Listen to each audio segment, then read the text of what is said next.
Hello, dreamers, and welcome back to the show. This is the 302nd episode of California Dreaming, and I have a few things to say about this podcast before we get started. This is an independent ad-free show, which means I'm fully supported by you, the listeners, and there are a number of ways that you can help. You can leave a nice rating and a review on Apple Podcasts or whichever platform you use. Make sure you subscribe also. That helps with our discoverability. It gets new listeners to find us more easily. You can recommend the show to any random people you want to. Follow the show on Facebook, Instagram, and X. And if you're really feeling ambitious, you can become a Patreon subscriber, where for just starting at $1 a month, you can support me while listening to hundreds of hours of content that you won't hear anywhere else. And if a subscription just isn't your jam, but you'd still like to make a contribution, you can do so using my email, californiapod@gmail.com. Today, I have some thank yous to shout out, but for whatever reason, this little group, most of them seem to have opted out of receiving mail from the show. So I don't have all of your locations, or I didn't make note of it when I jotted your names down. But either way, I would like to thank Ann B. in Maine, Chris P., Marianne O., Alexandria P., Melanie B., Sherry N., Lauren C., Alyssa, Elizabeth A., Diana S., Alexandria C., and Emily W. in California. I didn't write it down, but is it La Mesa? Someplace San Diego adjacent. She's one of the admins of our group, Emily W. And Francis J. for either joining Patreon, raising their pledge, going annual, or donating through PayPal. All right, let's get started. Back to our analysis of Teresa Stone and her throne of lies. You know, dreamers, admittedly, in the last episode, number 301, when I went through it all to record it, I started to think that this was sounding kind of redundant. Like, I know that these interrogations can start to sound repetitive if the person being questioned is being evasive. They want to get information out of her, but they're also testing the veracity and the truthfulness of previous statements. And that's where the good stuff is here with Teresa Stone. She tells so many inconsistencies, sometimes really small ones too, that she probably doesn't even realize that she's doing. And it's worth going around in circles just to catch her in another lie, and another, right? At least for me. Even as I go through my notes and I record these episodes, it's like by the time I get to this point, I've been through so much material so many times. I've watched it. I've listened to it. I've written a synopsis of it. I've edited it. I then read it all over again as I say it out loud and I record it. This is the point where I know the story so well that I will find inconsistencies where I missed them before. But anyway, we left off with Teresa getting grilled by the second detective that came in to join Detective Rose Warren. His name is Detective John, and he is not a Teresa Stone fan at all. Towards the end of the last episode, his basic response to most everything Teresa had to say was, sure. And we know that that is not a good thing. And then he starts to say, sure, but. And he begins to confront her about her behavior since the moment she found her husband's body and the way she acted and the things she did in the subsequent days and weeks or so following, leading up to this third interview turned interrogation. In that last episode, the detectives pressed Teresa so hard about the gun and how it got into the hands of Pastor David, but she remained committed to her story that she had no idea how he got the gun. She has no idea about anything at all. All right, let's get back to our analysis of Teresa Stone's third interrogation. This will be fun, especially when we get to Agent Virgil Garner. The next part of Teresa's interview that I wanted to share with you that is not included in the audio that I uploaded were some details and questions that the investigators had about the confrontation that they had with the pastor and his wife in their insurance office on St. Patrick's Day. Teresa is going to use this event as some sort of indication that she all of a sudden came to this realization that the pastor could be capable of something like this. When the video starts up, if you watch it on YouTube, you can see the gears literally turning as they ask her if she thinks that the pastor is capable of pulling off a murder such as this.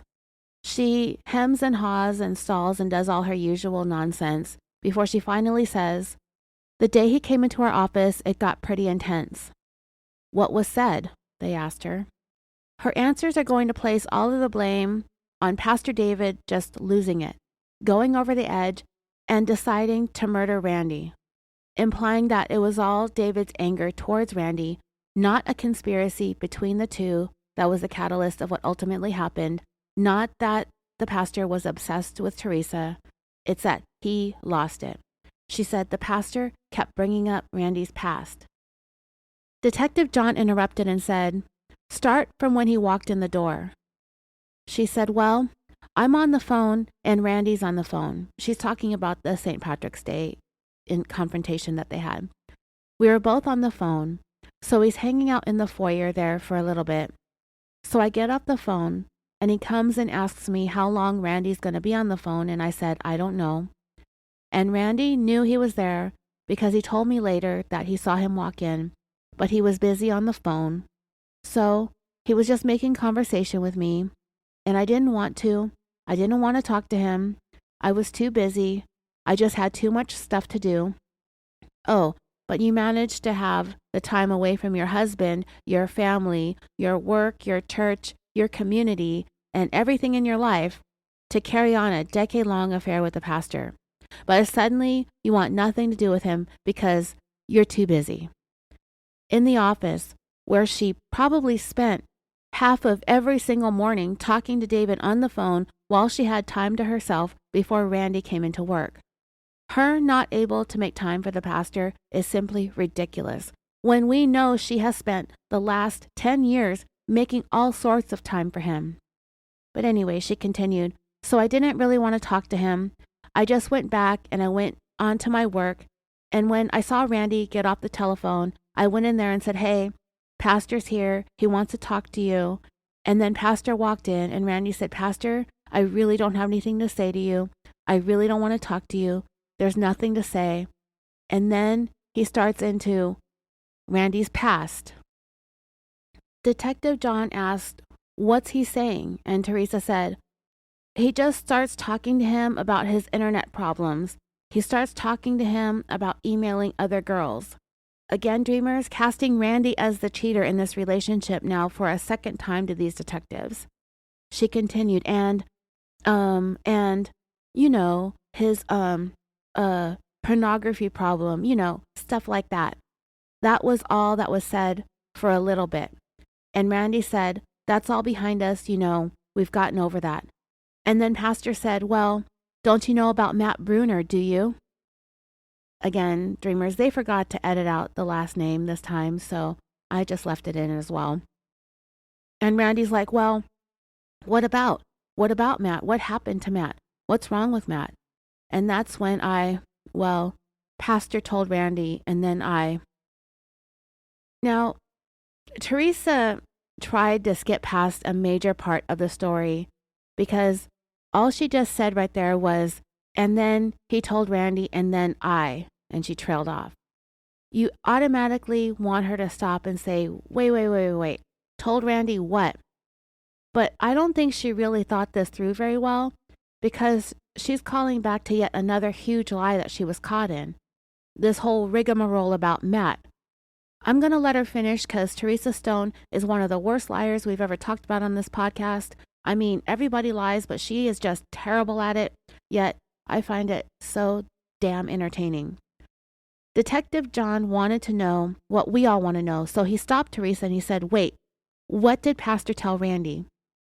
She continued, "He told Randy that Matt tried to kiss me." And she turned to Rosewarne. "We discussed this earlier about there were other things that I didn't want Randy to know about all that stuff." The detective asked, "Did the pastor tell him that?" And she said no, because he didn't even know about any of that stuff. Rosewarne said, "Matt said you all kind of started making out and stuff over at his house. Did the pastor know about that?" She said, No. I never told him anything about that. And then he brought up, Brother Goodman." Detective John interrupted and said, "Let me stop you right there. How did you feel when he's sitting there telling your husband about Matt? And Teresa replied, I felt, what's the word I'm looking for? Now, dreamers, I have an idea of what she's thinking of saying, but if she says it, she's going to sound like a damn hypocrite. So she's real hesitant to even say it because she knows how stupid it sounds. But Detective John offered to help her out and said, betrayed? Yes, she quickly said, thank you. She feels betrayed, dreamers. Aw. She cheats on her husband for 10 years, up and has him murdered by the very scumbag that she's cheating with. Yet she feels betrayed because her lover tattletaled on her to Randy that she's cheating on him with Matt. She's betraying the both of them, yet, oh, she's the one feeling betrayed. With this woman, the hypocrisy is strong. And based on what Detective John says next, he's probably thinking the same thing because he said, because from my point of view, you're in this relationship with David Love, and he's sitting there telling your husband about something that happened between you and another man, but he's excluding all the information that's happened with him. And so what does he say after all this about Matt? Teresa replied, well, he starts going on about Brother Goodman. And I said, what are you talking about? What happened with Brother Goodman? She's playing dumb now. She said she's playing dumb in her story, that she's playing dumb with the pastor. And then she says, and he starts going on about something like that. Detective John cut her off and said, well, what is he saying?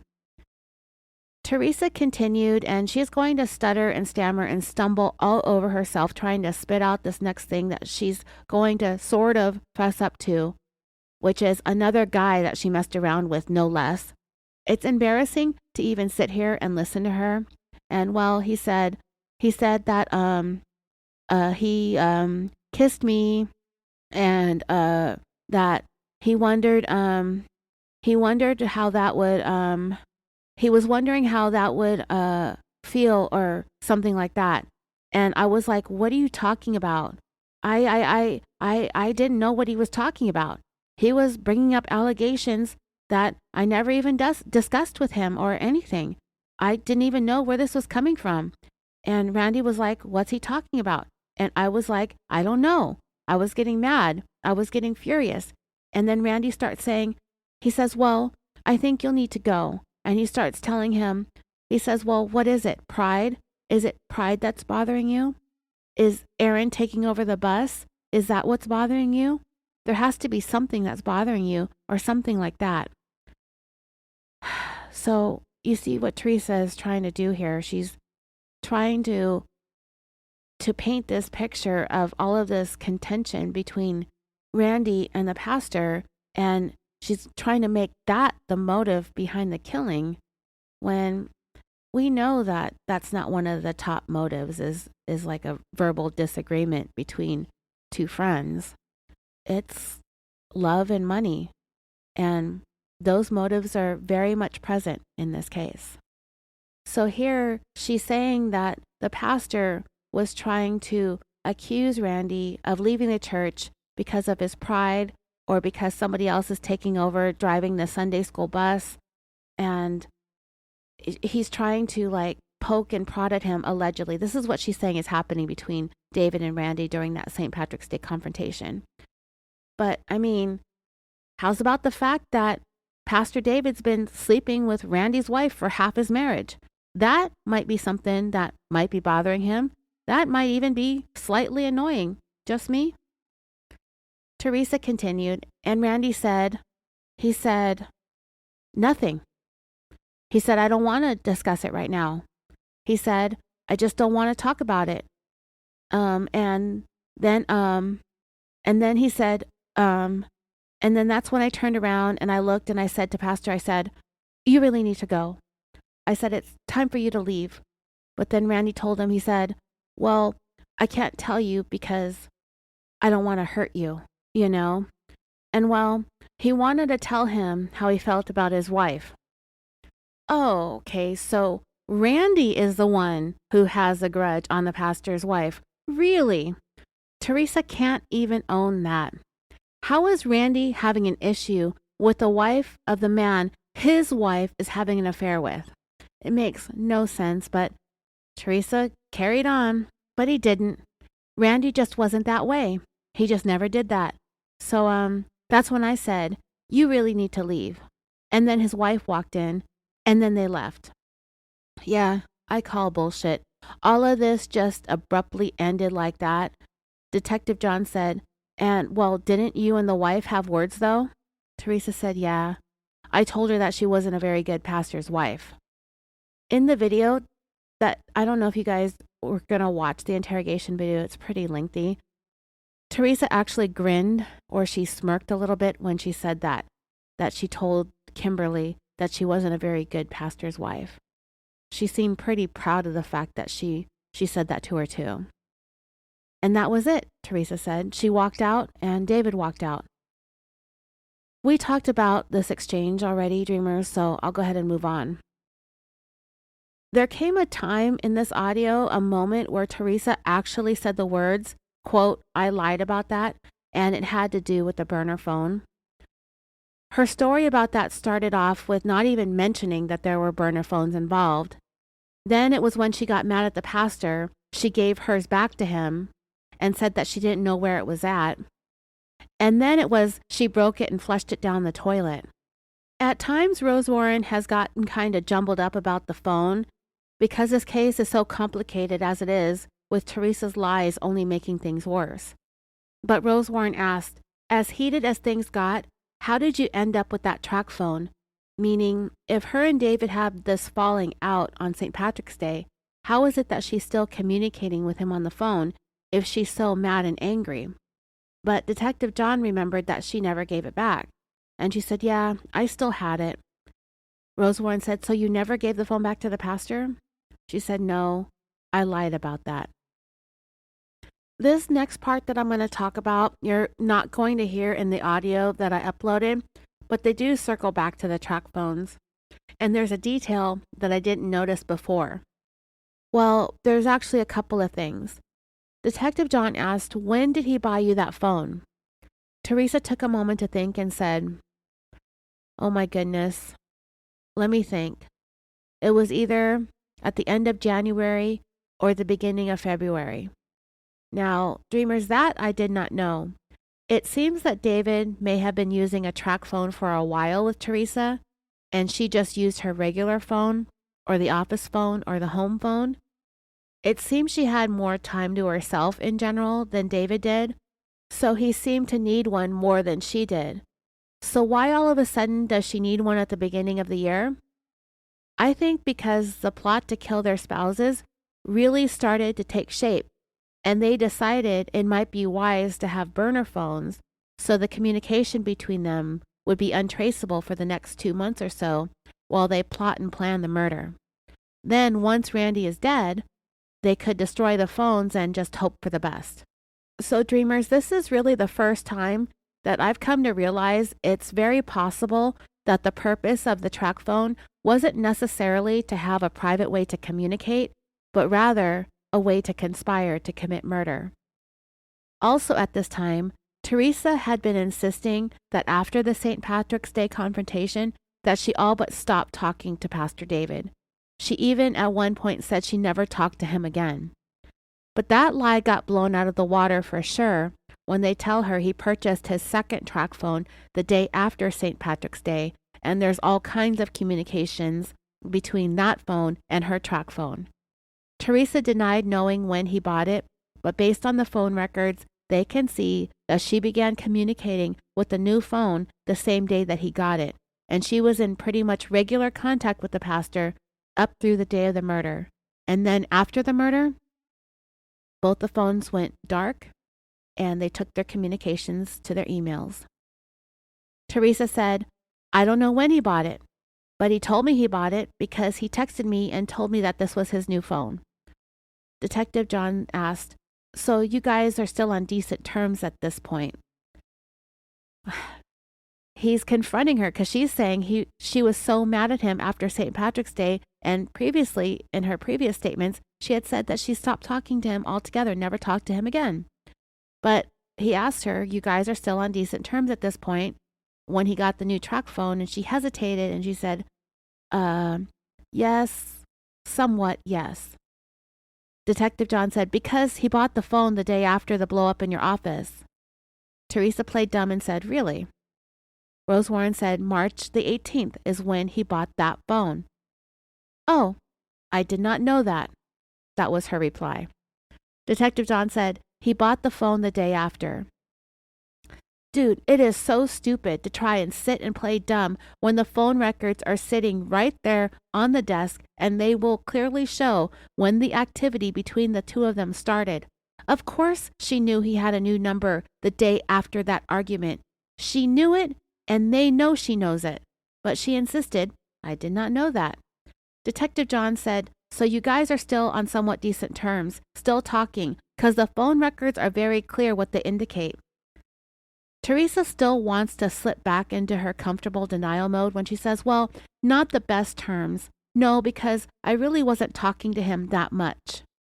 Teresa can kind of tell that they're smelling some BS, but she keeps trying. And then she says, well, I know, but what I'm saying is that if I text him, it was not very nice. I mean, it wasn't as nice. So Teresa at this point is really getting challenged about the way she really felt towards the pastor.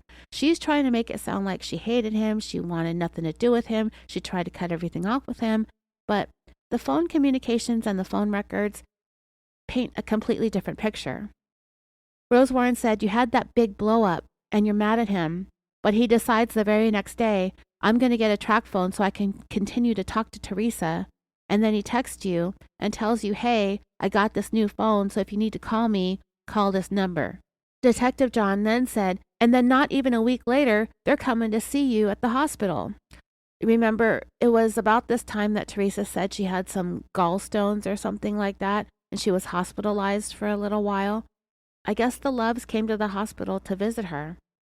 She said, yeah, and then she laughed. I wasn't expecting them to see me. Detective John said, yeah, but there are phone calls from the hospital to his track phone. And, you could tell that she was not expecting to hear that news either. She said, yes, I called. I called him because he kept calling my cell phone, this cell phone, and she pointed to her regular everyday phone. And I was tired of it. So yes, he did call me. I'm sorry. I just forgot that. That's not what they said. They told her she was calling him from the hospital landline. And here, she's trying to put all that onto David, as if she can somehow magically make these officers ignore her outgoing calls to him by admitting that he calls her. Yeah, honey, phones just don't work that way, and neither do phone records. They tell the story, and they tell the truth. The phone records don't lie. Detective John says, take what we're talking about here. We're having to drag all of this out of you. Your actions are not making sense because you go back. He gives you this track phone in January or February. You're talking. Teresa tried to cut him off, but he told her to hold on, just listen. You're talking St. Patrick's Day. There's this big blow up in the office. He tells your husband that Matt Brewer tries to kiss you. He's stirring up the pot. And the very next day, he buys a new phone and says to you, I got this new phone, and you guys are talking. He comes and sees you at the hospital. And then it gets real. There's a lot of phone calls after the hospital. You guys are talking even more. That's not behavior that's indicative of somebody that's trying to break it off. Somebody who's upset. Somebody who is done with all of this. Teresa argued, I never answered his phone calls though. Detective John argued back, well, that's not what your phone says. There are a lot of calls that go to voicemail, but there are also phone calls where you guys are talking. Teresa said, yeah, okay, yeah, but the conversations were not good. He said, okay, well, given what you're telling us, this isn't making sense. And then suddenly you get up to about the 28th of March, 3 days before Randy's murder, and there's a lot of phone calls. You're talking on the 29th, on the 30th, and on the 31st. He's blowing up the phones. There are lots of phone calls. I mean, this is usually what happens when two people are plotting a first-degree murder, right? They'll have lots of communications on their cell phones. We see it all the time. And next, he's talking about the 31st, the day of Randy's murder. Detective John says, "You're checking your voicemail all day long." Teresa said, "Well, yeah, when he leaves a message, I check them, yes." "Oh, you mean those same messages you didn't even want to listen to? You didn't want to talk to him? You didn't want to hear his voice? So as soon as you heard his voice, you deleted the messages? Those messages?" I guess she forgot that lie, too. Detective John continued, "There are numerous phone messages that are left. There are text messages that are sent. There's lots of phone activity." Still incapable of taking any accountability when told what the facts are, what the phone records have indicated, Teresa says, "Yeah, he was trying to get a hold of me and I didn't want to talk to him." Detective John said, "You're saying, I deleted this, but on these servers, there's this great technology that we have showing that this is when it was opened, that this is when it was deleted, and it's not making any sense to me, looking how when it's opened, it's obviously open and at some point later it's deleted. So you know what's being said. And that's what we need you to tell us. We know that you read those text messages and listened to those voicemails." Rose Warren chimed in and said, "You're being very vague about the information. Like he said that particular day that we're most interested in. But it's like he said, he's blowing up your phone and text messages are being sent and voicemails are being left in voicemail boxes. But you know, if we were to look at this whole interview since we've been sitting here, we've actually, as far as that part goes, the text messages and the voicemails, we've gotten very little information from you about that." And Detective John said, "Tell us about the text messages and the phone calls." Using another stalling tactic, Teresa adjusts herself in her seat for a moment and says, "Let me try to be as plain as I can." Did you notice that she couldn't even bring herself to say as truthfully as I can or as honestly as I can? She said, "Let me try to be as plain as I can." She takes a breath and she takes another breath. And then finally she says, "Well, can I go back to the 17th? Sure. The night before, his wife finds out about him and I." Oh, Teresa. "His wife's been knowing about you for years now, but okay." Detective John asked, "How did she find out?" She found the phone that he went to replace this one with." "She found a track phone?" "Yes, she found one of his track phones because he was buying track phones like crazy and I couldn't keep track of all of them."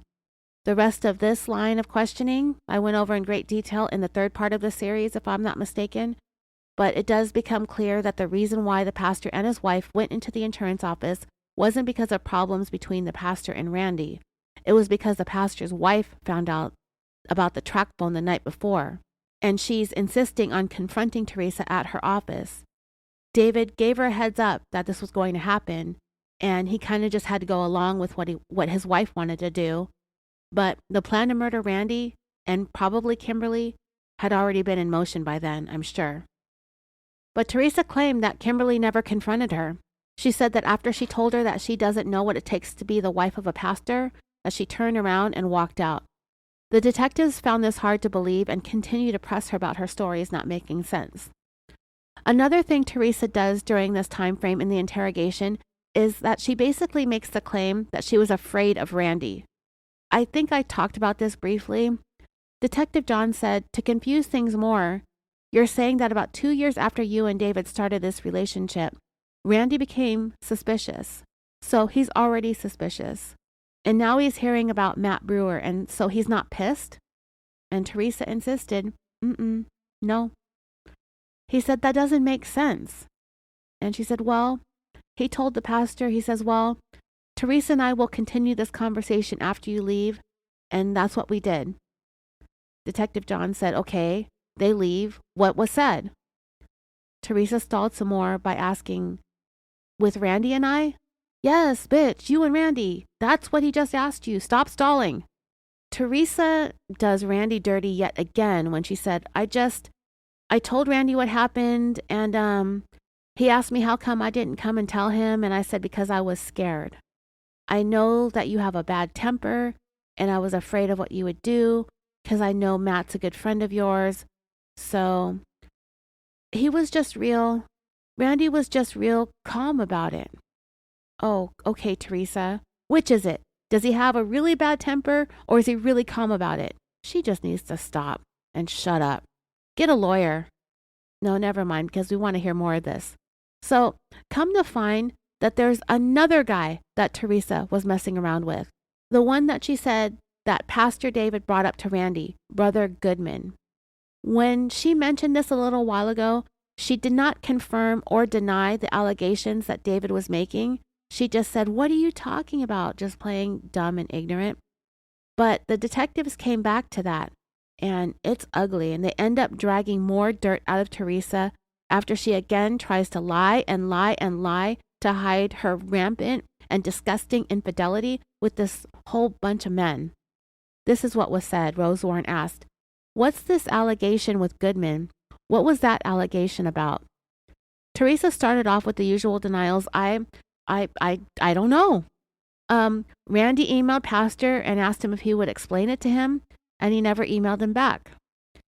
And you know what, dreamers, now that I think about it, I think the pastor is making this big stink about all of Teresa's infidelities as a big production show for his wife. To call Teresa out in front of Kimberly and to get Kimberly to see that Teresa's not all that into him. It's not serious. She messes around with a whole bunch of men and that she has nothing to worry about. But anyway, Rose Warren asked again, what was the allegation that the pastor made in the office about you and Goodman? Teresa replied, he said that Brother Goodman kissed me. Rose Warren asked, when would that have happened? Because he lives in Kentucky, right? When would that kiss have supposedly happened? Teresa said, well, we were down there at Christmas time, but I don't know if Brother Goodman called him and said that. He gave me a hug and a kiss on the cheek, but he always does that. Unless he felt guilty about that. I don't see why he would. And dreamers, this lie is about to fall apart in 3, 2, 1. Detective John next challenged Teresa by asking her, so, if investigators down in Kentucky go knock on that door and say, Brother Goodman, what's the deal with this kiss? Because they're going to talk to him. And he's going to know that this is a murder investigation and we're not playing games. And he's going to have to be honest, or else he's going to be subject to being prosecuted. He's going to be made aware of that. What's he going to say? Is he going to say there was something more than that? Teresa sat there for about 5 seconds before she finally and pathetically said, probably. Yeah, another man that she's fucked around with. Probably. Rose Warren next said, probably because I don't think the pastor would be talking about this if it was just a kiss on the cheek. Detective John said, what happened with Brother Goodman? Teresa replied with another non-answer. Well, it's not like it was supposed to happen. Detective John said, sure. Rose Warren said, we just got to know what we're dealing with here. Teresa thought for a minute and said, he just got friendly and just one thing led to another. Rose Warren said, in Kentucky? Yeah. Did you have sex? No. What took place? He kissed me and, do I have to go into detail? Rose Warren said, well, was it handsy stuff? Yes, that was all it was. Rose Warren said, okay, so he's touching you? Yes, and I was touching him. Rose Warren said, and you were down there. Was it a family trip down there? Yes, we went down there to pick up my son. How do you think David Love found out about this? It goes quiet for a few seconds before Teresa said, "'Cause I told him."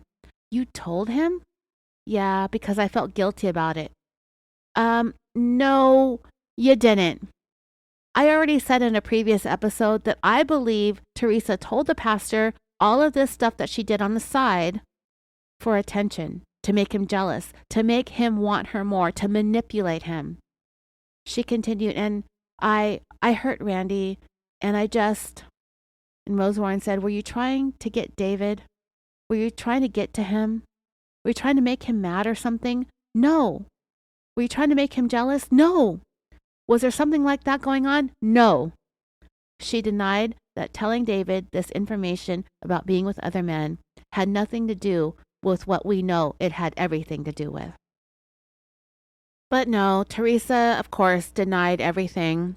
But I think most of us, if not all of us, know that there is no good reason, no need to tell the pastor anything in order to alleviate guilt.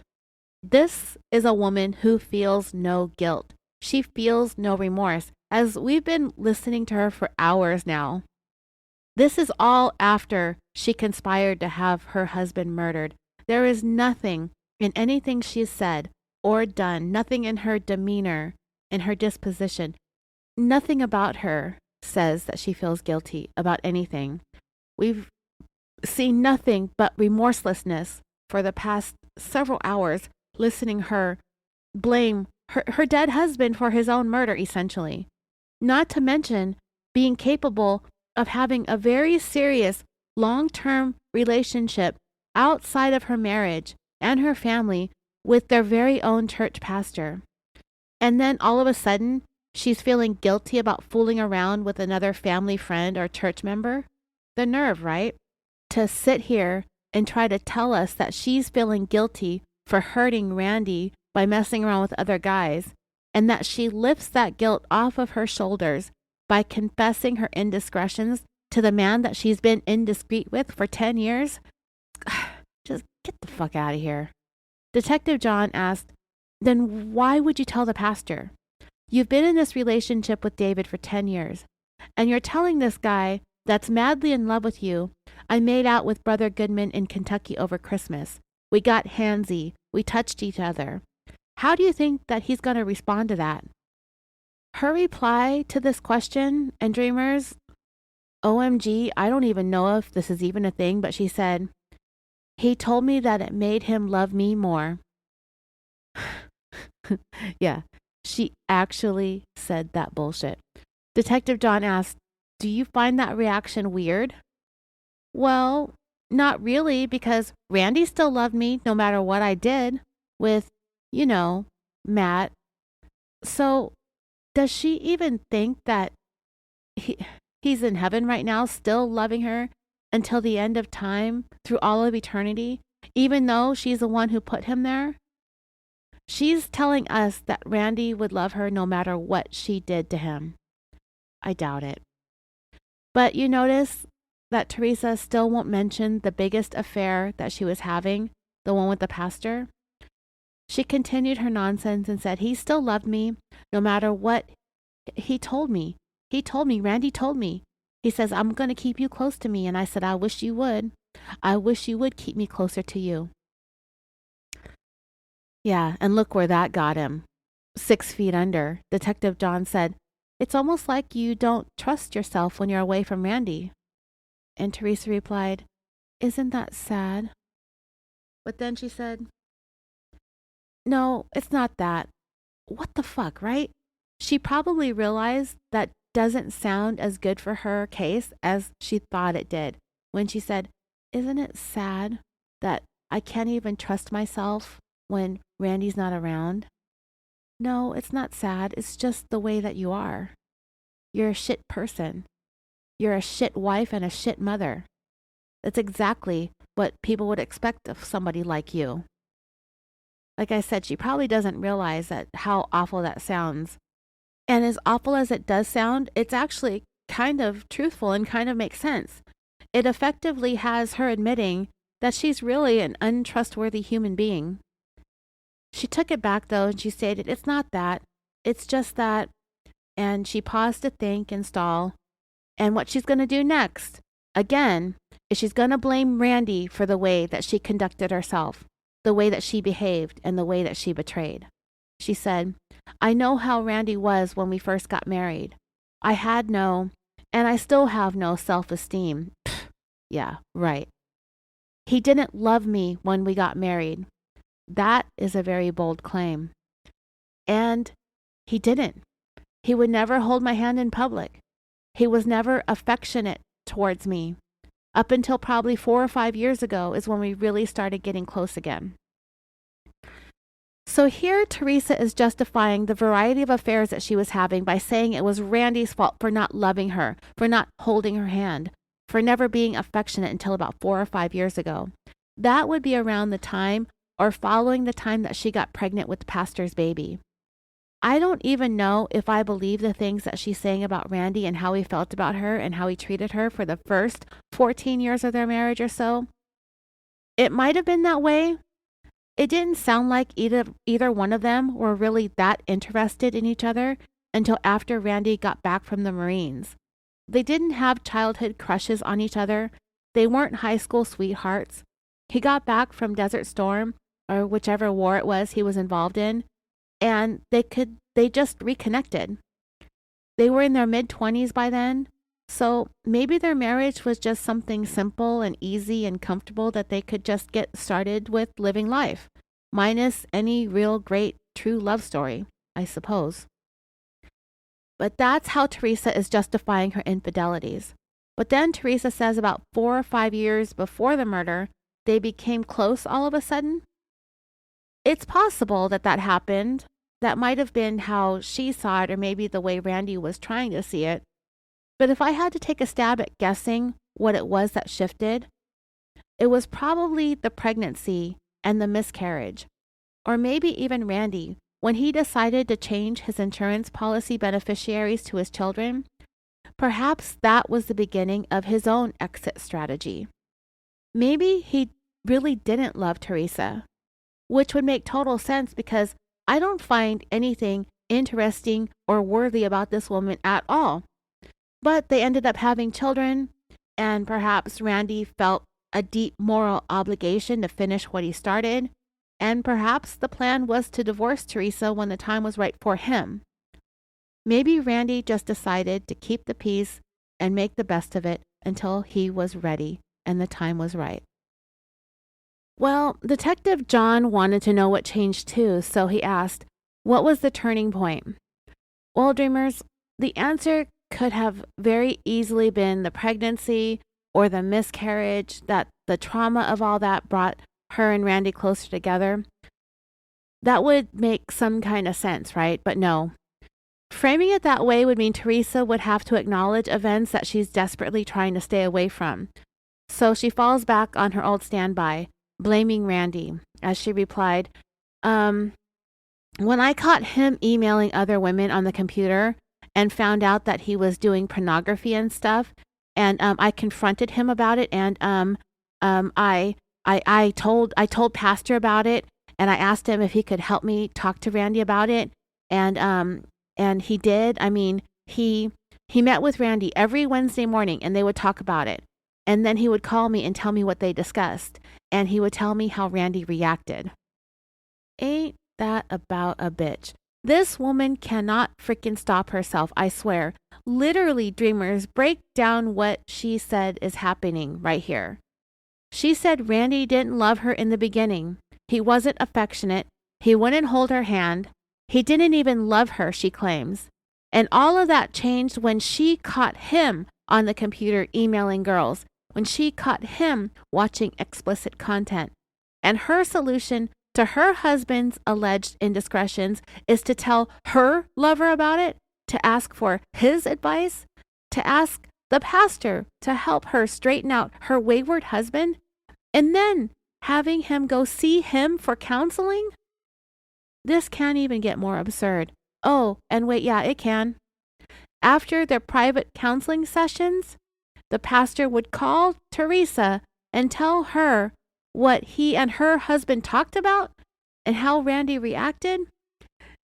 Doesn't that go against the tenets of a pastor and counselor, a church leader? Oh, wait, I guess it doesn't count if you're banging the wife of the person you're supposedly counseling. Teresa had no idea. The more and more she talks, the more and more she lies, the more sick and twisted she's coming across. This woman literally has no self-awareness. And Detective John sees it too as he next asks, what was the purpose of telling you what was discussed? Because a normal pastor wouldn't do that. Clearly, David is not normal, but whatever. Detective John isn't wrong. This shouldn't have happened. If Randy was really seeking legitimate counseling from Pastor David, imagine Randy sitting there, opening up to the man that probably had thoughts of murdering him and not even realizing it. It's pretty sad what these two pieces of shit put this man through. I don't care if he was emailing girls or looking at explicit websites. He had been victimized by his wife and his best friend for years, a decade. I don't blame him at all, to be honest. Oh, and the nerve of Teresa to be bothered by his computer activities after everything she'd done to Randy over the years? This woman just needs to go away, like fast. She replied, no, he did it because he loved me. Okay, in the name of love, just gross. Rose Warren asked if Randy knew that the pastor was giving Teresa the play-by-plays on their counseling sessions, and she said no, he never knew. And again, of course, we're going to see Teresa pick Randy back up and throw him under some more buses after Detective John asked her, how do you think Randy would have reacted finding out that you and Pastor Love had been in a sexual relationship? Teresa replied, he probably would have been angry. But you see, Randy cheated on me, though. And there it is. It's Randy's fault that she'd been having a 10 years long affair with the pastor and whomever else she's fooled around with in the in-between times. But she continued, and I'm not saying it was right of me to do that either. That Randy had cheated on me a couple of times, and I just couldn't leave him. Detective John interrupted and said, you're not answering my question. How would he have reacted knowing you'd been in a sexual relationship with Pastor Love? Would it have been over? No, she said very quickly. So, if he found out you'd been with Pastor Love for 10 years, he'd still say, my arms are open to you? Quietly, Teresa replied, yeah, because that's just how Randy was. Oh, okay, I see. Teresa was married to a doormat. Got it. Even though he had done a lot of really bad things. That's what she said. That's really rich coming from her. But then she said, I could be wrong about that. He might have said it was over. Detective John said, and I guess so I'm clear, when is the last time, and I don't want to invade your privacy, and trust me, Detective John, none of us want to hear this crap either. But when was the last time were you and Pastor Love together sexually? This line of questioning isn't really necessary to talk about, but it is interesting because in a matter of a couple of minutes, Teresa is going to give almost a dozen different answers to that question here. When was the last time she was with the pastor? She doesn't really give dates. I think once she does, but that's way more specific than this woman is really ever capable of getting. And she's not even really clear on that either. But I'll give you the supposed dates based on the time frames that she's going to try to provide here to answer this question. She stared at Detective John for a second. She glanced up at the ceiling, she rolled her eyes, and she whispered, oh, Lord. Stalling. Probably trying to figure out the best answer that makes her not come across as a rotten scumbag of a wife. But we all know that's not even in the realm of possibilities at this point, so she continues to stall until the detective is the one that finally breaks the silence and says, a day, a week, 2 weeks? And finally, she spoke to deny that, of course, and said, no, it's been well over a month or so. Okay, so there are Teresa's first two answers. Well over a month and or so. So very, very vague. Those were answers number 1 and number 2, and that would place the last time that she and the pastor were together sexually around March 20th. That was 1 month prior to the day that this interrogation is taking place. Well over a month or so prior to March 20th would be what? Working backwards, the 19th, 18th, 17th. That's St. Patrick's Day. So perhaps she might be telling the truth since the heat has been on the two of them since the day before St. Patrick's Day when the pastor's wife discovered his track phone. That kind of lines up. Let's go on and see what Teresa says after she replied with, well over a month ago or so. She continued, it's been, and she's stalling, probably trying to do math in her head to make sure that she does not place the time that they last had sex after the murder. So she was really careful about her answers, but still vague and all over the place. After a little more stalling, she said, probably a month and a half. So there, dreamers, we have answer number 3, probably a month and a half. So that would be around the 5th or 6th of March-ish. So Teresa's taking this supposed last time she was with the pastor's sexual encounter almost a couple of weeks before St. Patrick's Day. Almost. Detective John said, so a week or so before St. Patty's Day. Teresa stared at him as she continued to stall and stall. She cocked her head to the right and finally said, yeah, that sounds about right, I guess. Rosewarne asked, was it before St. Patrick's Day, before the blow-up? Oh yeah, it was, it really has, it's been a while. So there's answer number 4, a while. I honestly cannot tell you is what she says next, and that is answer number 5. I honestly cannot tell you. Detective John asked, where would you guys normally meet when you guys were going to be sexually involved? Teresa gave a non-answer and said, well, we never planned it. And Detective John went back to his old standby. Sure. As Teresa giggled about this, as she gave more non-answers, and I'm not proud of this, guys. I'm not proud of this at all. Please understand that. And Rosewarne said, please understand that we've heard it all, so you're not going to shock us. Teresa stalled some more.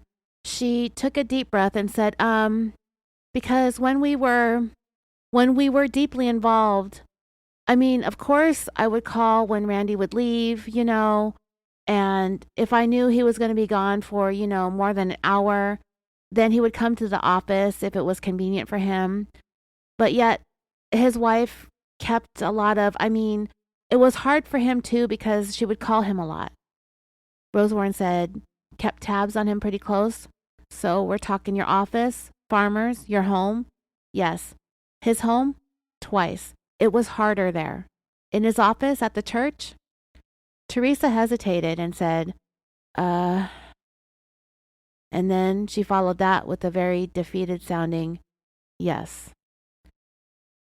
And that sounds a little bit sacrilege-y to me, right there in the house of God, no less. But, these two, they have no boundaries. Next, he asked, so wherever just worked out the best? And she replied, yeah. Isn't that awful? Yeah, it is. And I'm not perfect by any stretch of the imagination. I've never cheated, though. But we've all done our fair share of wild things. But I'm also not going to go around masquerading as a loving, God-fearing, Christian family woman, as a devoted wife, devoted mother, and upstanding member of the community. I might be masquerading around as a podcaster that appears to know what she's doing, but I'm not pretending to be anything I'm otherwise not. So yes, Teresa, you're a little trolling stone. It's awful, actually. That's the best word for it. It is awful. That's one of the truest things that she said in all of these hours. This is building up to a confrontation. I'm so sorry this is dragging on, but next Rosewarne said, what we're trying to get at, the reason we're asking, and he's uncomfortable too, you could just tell. The reason we're asking is we're trying to figure out his state of mind leading up to the time when he bought this phone, okay? We got to figure out what's going on in his head. And of course, sex and all this kind of stuff plays into it. to what's going on in his head. So when you think about the last time you guys actually had sex was about a week and a half before St. Patty's Day, is that what you said? So yeah, we're going to add to Teresa's tally of answers to this question. She's already up to number 5. She's answered this question 5 different times. She stalled for a while and then finally she said, I honestly can't remember. So there's answer number 6. It's been a long time. It's been a long time. And that's answer number 7. She's getting more and more ambiguous. Of course she is. Then she goes on, I would say pretty close to about a month and a half to 2 months ago. So there's a repeat of answer number 3, along with brand new answer number 8, 2 months. So here, Teresa is taking her last sexual encounter with the pastor back to February 20th. And the further away she tries to distance the last time that they were intimate from the actual murder, the less believable she's becoming, if that's even possible, because a month or so was a plausible answer. I could very easily believe that a few days after St. Patrick's Day, they were intimate one last time and decided that they need to cool it until the murder took place and the whole investigation thingy blows over. And they stuck to it. They really had no choice. The heat started to come down on them fairly quickly. By now, the pastor's wife is all over him after finding that track phone. Teresa just had no idea how laser focused the investigation had become upon her and the pastor. So she's feeling pretty good and tan about herself right now. In order to try and clarify the garbage that is coming out of this woman's mouth, Detective John says, okay, so somewhere between the 1st of March and the 2nd week of March, somewhere in that time frame, Teresa stared at him. She had been staring at him since he started asking his question, sitting there very still and thinking, stalling, and ultimately not saying anything just yet as the detective continued. And we're not trying to put words in your mouth. We're just trying to understand that we have it correct. Still staring, still stalling, barely moving. Eventually, Teresa started shaking her head no as she stated, oh my. The detective said, what are you thinking? She replied, I'm trying to think. Yes, we can clearly see that your ability to manufacture lies is running on fumes. I'm trying to think when, I'm trying to think of, it was right before Randy played basketball that one Tuesday night before him and Justin got into it. Trying to redirect the subject at hand yet again here she is. Teresa continued, and this was before that happened, so it was probably around the 1st of March. There's answer number 9. End of February. Answer number 10. 1st of March, something like that, because it was still pretty chilly outside, so. And at that point, Rose Warren pivoted again and asked, do you know where the gun is now? Can you give any indication you or he had taken that gun? Shaking her head no, Teresa replied, the only thing he told me was it was 20 miles away. Detective John quickly asked, what does that mean to you? Teresa said, I don't know. I don't know where it's at. Rose Warren asked, do you know of a place? I mean, you've known him for 10 years. Do you know of a place in this area? And Teresa, at this point, is already swinging her head quickly back and forth no, as he continued to ask, roughly 20 miles away where he might go? Nope. Does he own any property somewhere? Relatives? Family? I have no idea. Did he say anything about disposing of it in a certain location? No, he did not. Well, how did this come up that suddenly the gun's about 20 miles away? That's kind of a random thing to say. That's just what he told me. What had you guys been talking about that led into this? I wasn't talking. He was telling me everything. I was just listening. Was this in your bedroom? Yes. I was just sitting there. I was crying. Yeah, that's it. She didn't say that. She just was stalling and stammering. She goes, I was crying. I was mad. I was upset. And I wasn't talking to him. You didn't ask him about the gun? You didn't ask him? I mean, he's blurting out this very self-incriminating stuff to you, almost as if he's proud of what he's done and he was trying to impress you or something. So we're just trying to figure it out. How did all of this come out of him? If you were asking questions or prompting him, no, for him to tell you what happened. But Teresa just stayed in denial mode, continually shaking her head or just staring blankly at the two detectives. Detective John said, well, you have to understand, that's a huge thing for him to be standing in your home, standing in your bedroom of your deceased husband, and for him to tell you the details that he did about killing your husband, knowing that all you had to do was pick up the phone and he'd probably be cuffed up that afternoon and carted off to the penitentiary someday. That's a huge leap of faith that he's placed in you. Because killers, you know how killers get caught. They talk to people.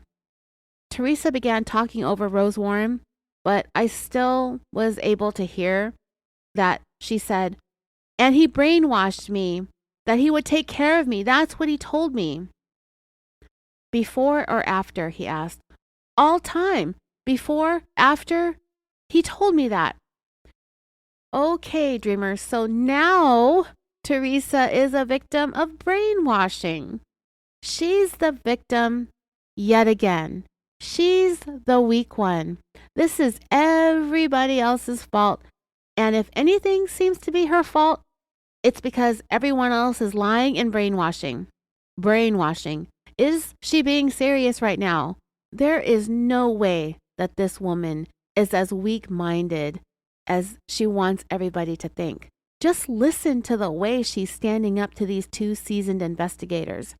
Many people would crumble under this kind of pressure that she's been under. And it's going to get worse, and Teresa Stone will stand up to it all virtually effortlessly. Brainwashed? Hogwashed, I'd say. Detective John said, so before, when he's talking about doing this, he's saying, I want to take care of you when this is all done. Yeah, she's stepped in it now, and now she's claiming to be brainwashed, meaning she was supposedly manipulated into believing it was okay to murder Randy because the pastor would just swoop right in and take care of her once he's dead, now and of all time. Does she even realize how much more she's implicating herself the more she tries to blame the pastor?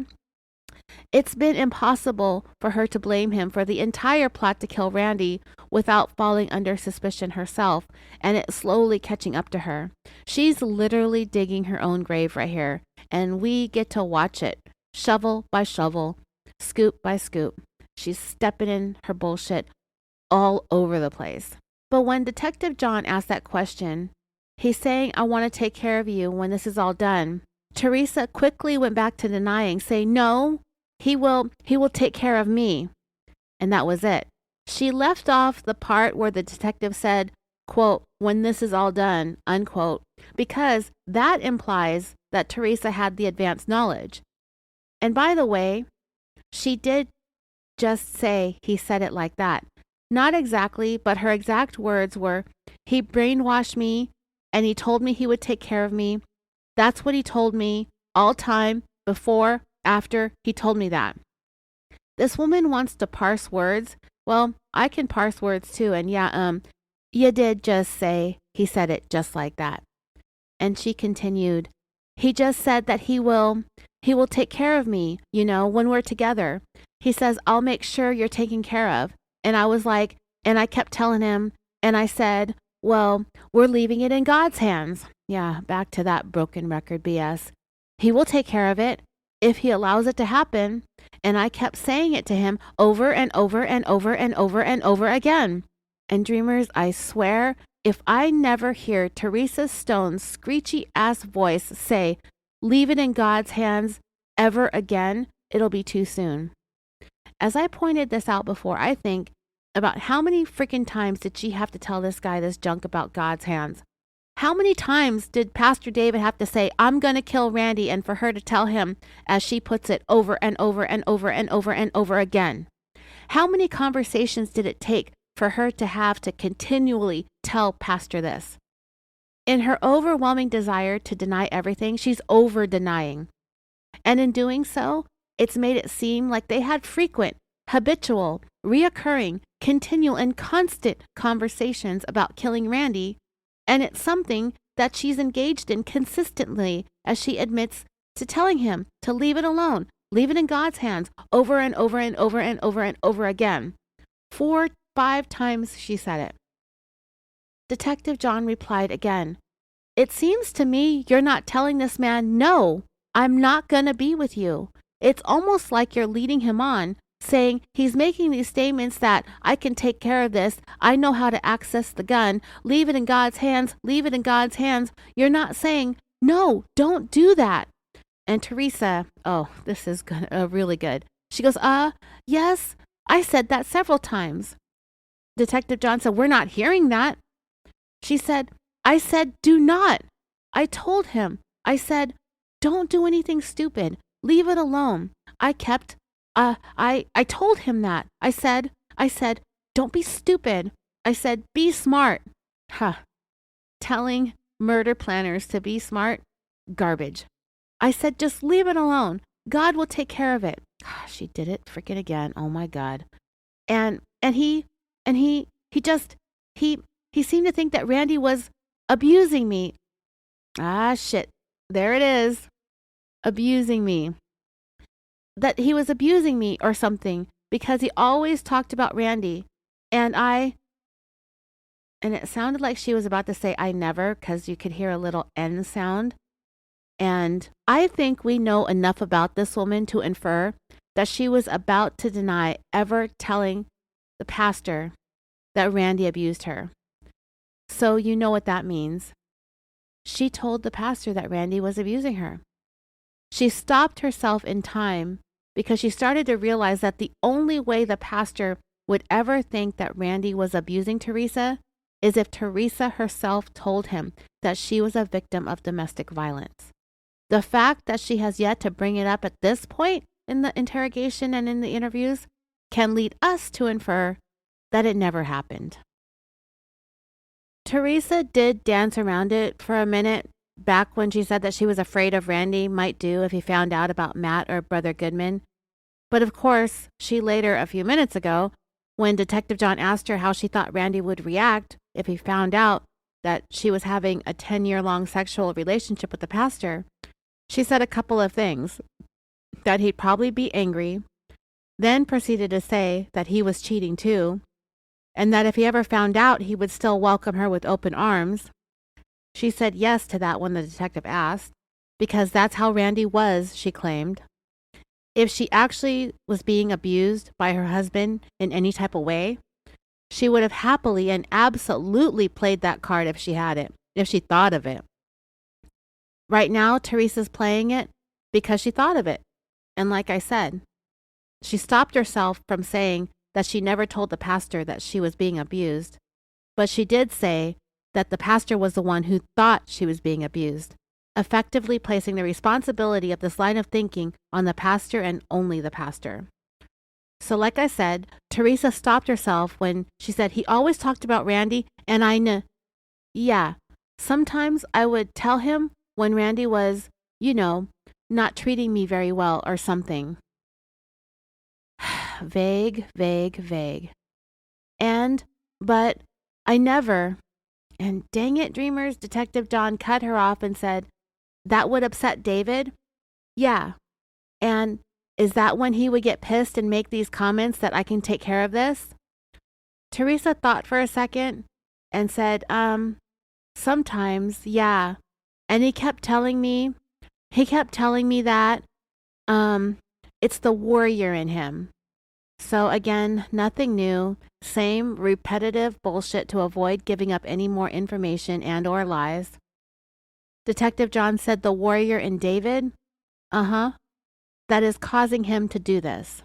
Oh, so now she's cast her husband as an abusive, philandering cheater, while she portrays David as a warrior fighting for this damsel in distress, to be her hero or some fairy tale nonsense like that.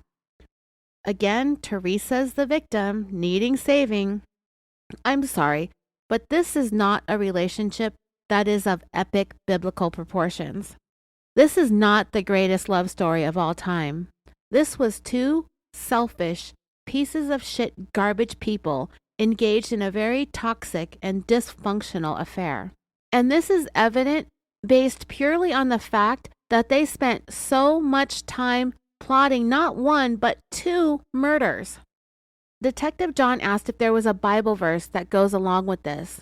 Teresa will deny any Bible verse, but I already told you that there is, and it's having to do with King David. She repeated that she already told Detective Rose Warren about King David murdering and still being on God's good side, so I won't go through all that again, but it's worth pointing out that it's one of the things that they say about this behavior of saying, like I told him earlier, or I mentioned this to him before. That whole thing, those statements are red flags when it comes to whether someone is being truthful. She checks all the liar, liar, pants on fire boxes, every single one of them. Detective John asked, do you think Pastor Love is trying to feel you out to see? Because by the sounds of it to me, he's saying, I can take care of this. I know where the gun is. David in the Bible killed these people, so God let this go. Is he feeling you out to see if you're okay with this? I don't know. What's your gut telling you? You're a smart woman. She replied with an answer that didn't directly answer the question again and said, well, I would tell him, I told him, I said, well, that was back in the Bible days. I mean, and he cut her off and said, but do you think he's trying to feel you out to see if you're okay with this? And then he's not really getting any reaction from you. I don't think so. I mean, I didn't feel that at the time. I mean, and he cut her off and said, okay, but with the knowledge now of him saying, I shot your husband, and when you look back in retrospect at what he has said to you, what is your impression of those conversations? She replied with an answer that was actually almost exactly the words he asked in his question. She just mirrored it back in answer form, effectively not supplying an answer at all when you think about it. So to his question, do you think he was trying to feel you out when he says these things? What's your impression? She replied, he's trying to figure out how I feel about if he did something like this. Detective Rose Warren said, Teresa, it doesn't sound like a strong response when he's talking to you about that. Because when you say, well, let God take care of it, if he wants us to be together and we'll leave it in God's hands and so forth, but that's not like David. You're out of your mind. You're crazy. I don't ever want to see you again. And if anything happens to Randy, then I will turn you in. That should have been the response that he got, but he didn't get that kind of response. You almost gave him a lukewarm response where you were like, you know what? I don't want you to do this, but you know what? We're going to leave it in God's hands. And if he wants us to be together, then God will take care of it.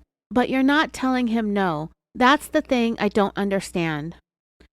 Teresa very unconvincingly says, but I did. I never told him. I always told him. I said, David, I said, just leave it alone. I would tell him several times to leave it alone. Leave Randy alone. Everything will be fine. I would tell him that because he would call me and tell me how his night would go with his wife, if she would get mad at him and stuff like that. I don't know if he was wanting me to respond in a way. I kept saying, well, I'm sorry. I mean, what do you want me to say? These detectives, dreamers, are clearly not buying this. Teresa is sitting here trying to insinuate that the pastor was trying to bait her into talking bad about Randy, which will cause him to start talking about killing him for her. But her only response to David complaining about his wife is, well, I'm sorry.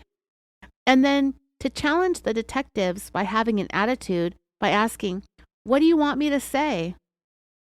What do you think they want you to say? How about something that makes sense and has some truth to it? There's an idea. So not believing any of this at all, Detective John said, let's role play. The day after the murder, let me back up. the day of the murder. You know what you're walking into when you get to that office. Teresa quickly shot off another denial while he was talking, but he stopped her and he said, hold on. And you're hoping to God that's not the case. Remember, this is a role play, so he does not actually think this happened. You go in, there are abnormal responses to you stepping over your dead husband to get to the phone, you going outside, you contact the police. He forgot to mention the phone call to her parents first and then to the police 9 minutes later. Then you dispose of the track phone and you come up here and you're interviewed and you're less than truthful. And the next day, David Love confesses that he murdered this woman's husband to her. What would you think if you were us? Teresa took a deep breath but said nothing. Take all of that into consideration. Still, she remained silent. And if there's a reasonable answer to this, tell us.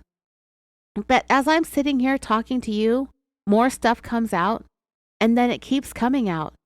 This is all done. We're walking out of here. If you're honest, and if you just lay out what happened, okay? Still silent, probably trying to turn up some more lies, I'm sure. We're walking out of here, but we have to keep dragging this out of you. You're a good person. I couldn't even bring myself to say that. You're a Christian. You know that repenting to all of this, that we can get through all of this. And if it wasn't for this man, referring to Detective Rose Warren, I don't think you'd have these opportunities. But we're sitting here. We'll ask you about something, you'll lie. We tell you how we know it, and then you admit it. This is the time that we need everything on the table. And if you're unwilling to do that, maybe we need to go another route. Teresa finally spoke. I'm not unwilling. Yeah, you are. I'm trying to tell you everything. No, you're not. I am, from the bottom of my heart. I am trying to be honest with you. No, you're not. As far as everything I can remember, now Teresa is going to try to flip the script on them there. She says, please tell me what you want me to tell you. Girl, stop. They've been telling you for hours upon hours what they want to know, and they've literally got nothing but lies and information that they've already figured out. So just stop. Detective John quickly replied, the truth, the whole truth and nothing but the truth. But Teresa doubled down. I have told you the truth. Okay, but you know how many times we've heard that tonight? At this point, Teresa gasped. She's irritated. She swiped her hair behind her ears and she dropped her hand audibly down into her chair in clear annoyance with being called out on her stuff. And they're still having her think that David Love is in the other room singing like a bird and it's not working. She's not going to cave at all. And the fact is, Teresa might not even believe them that he's in the next room, or she's confident that if David Love is being questioned right then and there, that he will climb up and protect her. After Rose Warren tells Teresa that they believe the pastor to be the kind of guy that is not going to do something crazy as murdering somebody unless he is confident that he's going to get what he wants in the end, and that he has the okay to go ahead and do it, Detective John said, hell, he's even talking about getting rid of his own wife. Teresa was very excited to move on to that subject, the pastor's plan to murder Kimberly, as she said, yes, he told me that. So now Teresa has the advanced knowledge of 2 murder plots, not just one. Wow, Teresa, you're dumb. Dumb, dumb, dumb. For someone who has denied just about everything, she sure as shit implicated the hell out of herself all over the place right now. Rose Warren continued to tell Teresa that in order for the pastor to be willing to risk the rest of his life and his freedom, the payoff has to be worth it. He's not going to do it unless he wins in the end. And the implication is that somehow, Teresa is the grand prize. Anybody just throw up in their mouth a little bit right now? Just me? He went on for a couple more minutes about what motivated David until the other detective finally stopped him. And he said, Teresa, you're sitting here shaking your head the whole time. The whole time Detective John is talking to you because you know it's the truth. Again with the playing dumb, Teresa asked, what? What he's saying about David? Yes, you know it's the truth. But Teresa kept shaking her head no, like Detective John noted, as she said, I never, ever gave him inclination about anything. Well, that's about as universal and all-encompassing of a denial as they come. I never ever gave him inclination about anything. So, yeah. Detective John, as her head is still shaking no, he says, you know, what I'm going to say is that you're not being truthful when it comes to this. Teresa started shaking her head more and her mouth dropped open wide, but he stopped her and said, listen to me. Because this man is comfortable enough about talking to you about killing your husband. This man is comfortable enough about talking to you about killing his wife. He's saying he has motive, means, and opportunity. Then after the fact, you know he's talking about it before. After the fact, he tells you what he did. And you come in here, and the first thing you say about that letter, and he's referencing the cringy, torn-up love letter, I don't know who it would be. Remember, she said it was from a secret admirer from 3 or 4 years ago? And he continued, you were hoping and praying that our lab didn't test it and see that that note was a lot newer. And you know I still want to know what those initials are at the bottom. I believe that Teresa has admitted to some of the initials at this point, the more innocent ones, but she has yet to admit to the sexually explicit ones. Detective John continued, I still want to know what those initials mean at the bottom. Teresa turned to the photocopy of the letter on the table and went to open her stupid mouth again, but before she could fire off more denials, Detective John stopped her. And he said, don't say you don't know, because he writes this letter, now that she's admitted that it wasn't a secret admirer, but from the pastor, they have to go over the initials again. He writes this letter. He's not going to write something that you don't understand. Teresa leaned in to look at the letter, and I'm sure she's sitting there either trying to think up more innocent meanings behind the sexual ones, or she's looking to see which ones that she would be willing to admit to. Detective John finally gets up out of his seat, and it's one of the few times that we see him on camera. And he goes over to the desk and he says, what does this mean? He points to it, but he doesn't say the letters, so I'm not sure what the first one is that he's talking about, but it is one that Teresa does not want to admit to knowing the meaning behind. She replied, this one I've never understood. Okay, what is HP? Teresa replied, HP means honeymoon in Paris. MMT means marry me, Teresa. Detective John said, okay. GDB. Before he could even finish saying those 3 letters, Teresa denied knowledge. I don't know what that means. I already told you what it means. If you don't remember, we could talk about it on social media. I don't want to talk about it again right now. Teresa continued, I don't know what this means. What about all these? LYP? That one's gross too. Teresa won't admit to it. She again says that she doesn't know. She said when he wrote these, he left me a message and told me what this stuff meant, and I never paid attention to it except for just a couple of these here. The ones that aren't stupid, gross, and embarrassing. Scratch that. Oh, it's all cringe. The Marry Me, Teresa, and the honeymoon in Paris are really the only ones that she actually willingly admitted to. Rose Warren next asked, did you all ever discuss marriage? If you weren't married, whether you guys would ever be married someday? He says, marry me, Teresa. And dreamers, you all got one guess as to what you think Teresa's going to say next. And if you guess that she's going to put the idea of marriage all on Pastor David, you would be correct. Teresa replied, he did. He discussed it a lot. Detective John said, and you guys obviously from that had been discussed honeymoon in Paris. Is that kind of a dream of going there?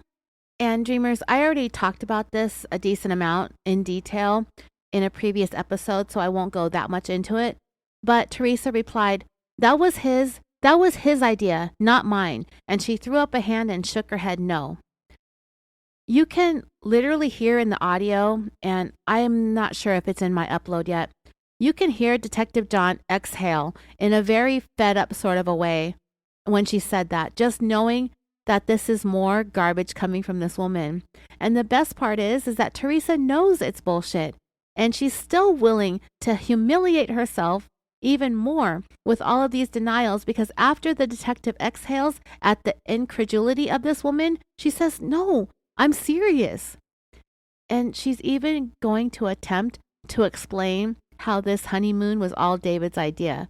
He would talk to me about, and she didn't really complete her sentence. And I kept saying, "Yeah, that'd be nice, and stuff like that. But I mean, I never said, 'David, yes, I'm going to marry you.' I never said that." This time I'll say, sure. Sure you didn't, Teresa. David's doing this murder plotting all for shits and giggles, right? He gave you an engagement ring and you wore it. You said one time you wore it whenever you could because you were pretending to be married to Pastor David. You were pretending to be the wife of a pastor because apparently you know what it takes to be one, right? Not the actual pastor's wife, but you. You know it all. Detective John called Teresa out and said, "But you're also not saying no." Teresa stammered around and said, "I would. I told David. I said, both of us are married. We're committed to another person." Yeah, committed to another person, my ass. "We cannot do this." I said that to him several times, over and over again. And several times I tried to break it off with him. And he kept coming back full force on me. Look, dreamers. Full force on me, victimizing herself again, acting like she was being held hostage in this illicit affair. She continued, I would ignore his phone calls. I would ignore his text. "Oh, is that why you kept the track phone all the way until after your husband was dead and gone? And since he was murdered, you didn't have to use it anymore." And now she wants to try to tell everybody that she tried to ignore the pastor. She had the phone. She kept the phone all the way up until she didn't need it anymore. She needed to be in touch with this guy 24/7 whenever she wanted and needed. There's no way this woman ignored this man. Not ever, not one time. And that's what she's trying to tell us here, that she kept that track phone in order to ignore him with it. Teresa continued, "Finally, I just got tired of it. And I said, 'David, what do you want?'" This woman is the gift that keeps on giving, the liar that keeps on lying, the tan that keeps on tanning. And he would say, "Would you talk to me?" And I said, "No, I don't want to talk to you. Just leave me alone." And he would just come back at me full force, and he would make me feel bad. Detective John challenged that answer, thank God. How would he make you feel bad? And amazingly, Teresa is going to try to place the blame for that on Randy again. Listen to this. She replied, "Well, he would just say, 'Well, what about all the times that you told me about Randy doing this and Randy doing that?'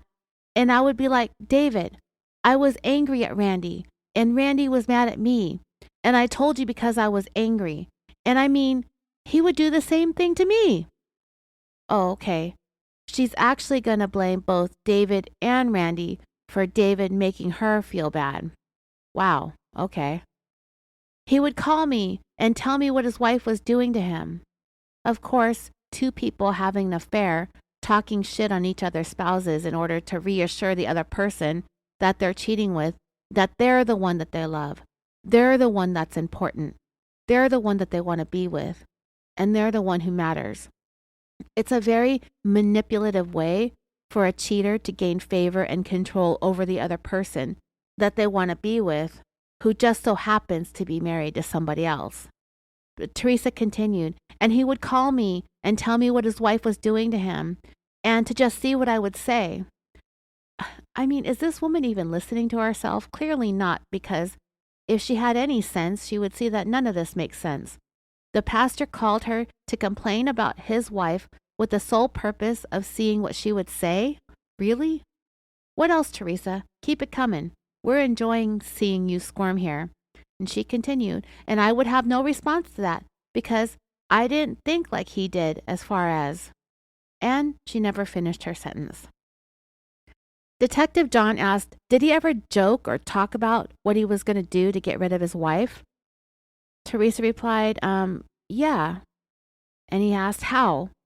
And Teresa said, well, he never joked about it. I believe that Pastor David was most certainly dead serious in talking about killing both of their spouses. And I believe that she was just as dead serious as he was. There was no joking. This was serious. Detective Rosewarne asked, how did he talk about it? Teresa thought and stalled and thought and stalled for a few moments and then said, oh my goodness, first time he talked about it is, he said that he wished he could just break her neck and put her in a car and send her over a cliff. Let's see. What else did he say? Wait, what, bitch? There's more? Ugh. Of course there's more. Because these are the things the pastor allegedly said, not her. So she's bringing the specifics now. He said one time when they were out on a trip that he thought about rolling his car and trying to make it look like, her neck broke in the rolling of the car or something like that. Rosewarne asked, how recent were these conversations? And Teresa replied, that one about rolling the car, that was last year. This other one, well, he's mentioned that one a couple of times, within the last 2 or 3 months, probably. Detective John asked, when was he going to do this? Teresa said, oh, he never told me. Rosewarne said, of course, if he tells you that, then the opposite side of the coin is, we're going to have to figure out what we're going to do with Randy because they're going to both have to be gone. Again, before Rosewarne even finished his statement, Teresa jumped in and said, well, I told him. I said, so help me, dreamers, if she says some dumb shit about leaving it up to God or leaving it alone again, I'm going to lose it. I told him, I said, David, you can't do that. I said, that's stupid. Why would you want to do that? And I just kept telling him to leave it alone. I knew it. Detective John asked, do you start to think that this was credible a couple of months ago when he's talking about killing his wife and he's talking about killing Randy? Did it finally click and you say, I think this guy is serious? She said, it did. So he asked, did that concern you? Teresa sort of stammered and replied, yeah, a little. Oh, and this next thing, dreamers, is such classic Teresa. She says, but I guess I was just too naive. Yeah, she said that. She actually said that. But surprise, surprise, nobody's buying it. She didn't even finish her thought because she probably realized how stupid she was sounding as soon as those words started to come out of her mouth. Detective John said, but you're not too naive because you're somewhat playing his heartstrings. You're stringing him along. If you truly wanted to end it, you had the perfect leverage ever. You say, you're the pastor of this church. If you keep pursuing me, I will expose what we've been doing, and it would have stopped immediately, wouldn't it have? Yeah? Teresa replied meekly, probably. And you didn't do that? No. He continued, and I'm sure there's some remorse of, I shouldn't be doing this, I shouldn't be involved in this, but it still continued to happen. From there, Detective John left the room to grab some phone records, but this is where he comes back in, and they're going to ask Teresa to make that controlled phone call. But here, while she is alone with Rosewarne, Teresa takes the time while Detective John is out of the room to try and charm him and to check in with him and to make sure that he's still on her side. In that respect, she might be naive if she thinks Rosewarne means what he says about liking her and believing her. As soon as they're alone, Teresa says in a very soft and sweet voice, Detective, I'm not lying to you. Rosewarne just let her know that He doesn't know what the other side is going to say, meaning he doesn't know what the pastor might be dishing on in the next room over. And he said, it just seems there had to be a point when David said, yes, I can do it because Teresa believes in this, or Teresa is okay with this, so I can go ahead and I can do this. Now, Teresa is going to reply that there was a moment when the pastor made the decision to do it on his own without any type of go-ahead from her, at least none in the affirmative, because she will never ever admit that she was on board with this murder plan in any way, shape, or form until she will be forced to. She replied, I can guarantee you it was the last text I sent him. I told him, I said, you've messed up my life. Leave me alone. That was the last day on the 31st. I texted him and I said, because he was bugging me so much and I just got so tired of it. And I said, I just texted him and I said, you have messed up my life. Leave me alone. And he texted me back and said, I didn't mean to mess up your life. I'm not trying to mess up your life. And then Rose Warren cut her off and said, what else did he say? Was this after Randy was killed? And she replied, no. This was when I was on my way out to my chiropractor appointment. I just can't with this woman. This is the time frame during the day when she left the office in order to clear the way for the pastor to murder her husband. And she's actually going to try to say that it was during that time that she was telling him to leave her alone, that he's ruined her life.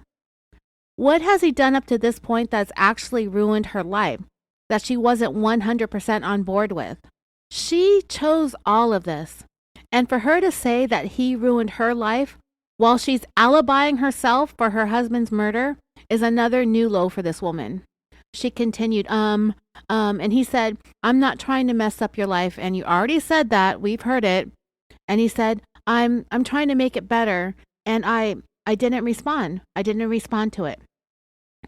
Rose Warren challenged her timeline. He said, on the way to the chiropractor, that would have been between 1:30 and 2. Teresa replied, yeah, I didn't respond. Yeah, okay, you said it 3 times. We get it, shut up. Rose Warren thought for a moment before he said, he had to be at a funeral in Gladstone at 2 o'clock, so how could he be watching you? Which is a claim that Teresa made when asked about how the pastor chose the exact time that she was going to be gone in order to commit the murder if she didn't tell him she was leaving. She said that he could have been watching her, and she's about to give another stupid answer that has nothing to do with the questions being asked. How could he be watching you if he's in Gladstone, which is about a half hour away from Independence? Teresa's dumb reply was, I didn't know he had a funeral.